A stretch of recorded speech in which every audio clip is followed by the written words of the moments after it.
श्वास रोखून धरण्याची क्षमता आपली वाढवू शकतो. इमर्जन्सीमध्ये ही क्षमता आपल्याला उपयोगी पडणारी असते. कशासाठी उपयोगी होईल? आपले ठरलेले श्वास जे आहेत ते संपल्यानंतर आपल्याला परत जावंच लागणार. नमस्कार, वैद्य विनय दामले. आपला श्वास रोखून धरण्याची क्षमता आपल्याला वाढवली पाहिजे. कशासाठी उपयोगी होईल?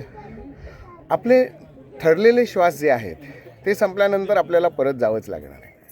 पण त्यासाठी जर मला मिळवलेले श्वास मी जर पुरवून वापरले तर, किंवा मी श्वासांची संख्या आणखीन वाढवत नेली तर चालू शकणार आहे. आणि असं केलं तर आपले श्वास आपल्याला जन्मभर पुरू शकतात. यासाठी काही रियाज केला पाहिजे, यासाठी काही प्रयत्न केले पाहिजे, जाणीवपूर्वक प्रयत्न करायचे. आणि यासाठी कपालभाती, अनुलोम विलोम, भस्त्रिका यासारखे व्यायाम करायचे. सगळ्यात चांगला व्यायाम जो असतो हा पाण्यात पोहणं. पाण्यात पोहल्यामुळे आपल्याला श्वास रोखून धरण्याची क्षमता वाढत जाते. आणि श्वास असा एकदा रोखून धरायला सुरुवात केली की फुफ्फुसांची ऑक्सिजन टेकिंग कॅपॅसिटी जी आहे ही सुद्धा वाढते.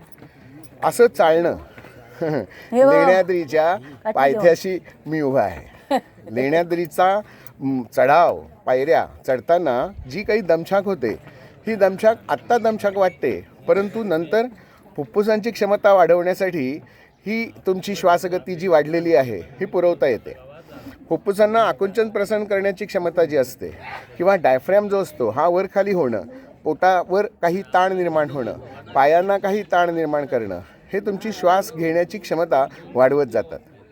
जेव्हा तुम्ही फास्ट चालता, जेव्हा तुम्ही धावता, जेव्हा तुम्ही जॉगिंग करता, तेव्हा सहजरित्या तुमच्या श्वासांची संख्या वाढत असते. आणि ही श्वासांची संख्या वाढवली तरी देखील तुम्हाला तुमच्या ब्रेथ होल्डिंग कॅपॅसिटी जी आहे, श्वास रोखून धरण्याची क्षमता जी आहे ही वाढवत जाते. आणखीन एक व्यायाम आपल्याला करता येतो, तो म्हणजे गाणं म्हणणं, आलाप घेणं, वेगवेगळ्या ताना घेणं, हरकती घेणं. याने काय होतं तर तुम्ही एक श्वास भरून घेतल्यानंतर एखादं पद जेव्हा तुम्हाला गायचं असतं किंवा मधली जागा भरून काढायची असते, एखादा आलाप घ्यायचा असतो, तेव्हा तो जो ऑक्सिजन असतो हा ऑक्सिजन तुम्हाला तेवढ्या वेळेपर्यंत पुरवता येतो. आणि म्हणून काय होतं तर तुमच्या फुफ्फुसांची क्षमता वाढवते. साधा रबरी फुगा असतो आणि ह्या रबरी फुग्यामध्ये हवा भरलेली असते. जेवढा फुगा ताणलेला राहील तेवढा तुम्हाला त्या रबरावरचा ताण जो आहे हा वाढत गेल्यामुळे त्या रबराला एक तन्यता जास्ती प्रमाणात येते. त्यामुळे फायदा काय होतो तर त्या रबराची आतनं त्याला जो काही ऑक्सिजन किंवा कार्बन डायऑक्साईड मिळणार आहे त्यामुळे त्याची तन्यता वाढत जाते.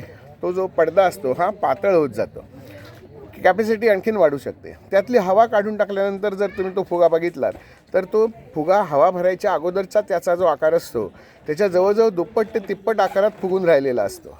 असंच आपल्या काही प्राणवायू धारण करणाऱ्या ज्या फुफ्फुसामधल्या कोशिका असतात त्यांचं होतं.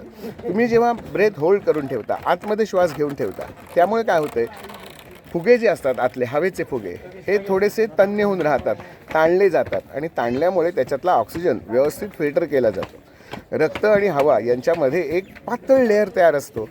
इथे या फुफ्फुसांमधला ऑक्सिजन जो असतो तो रक्तवाहिन्यांमध्ये असा शोषला जातो, टिपला जातो. जसा एखाद्या स्पंजवर पाणी शोषलं जातं, टिपलं जातं, त्याच पद्धतीमध्ये हवेमधला ऑक्सिजन जो आहे हा रक्तामध्ये शोषून घेतला जातो.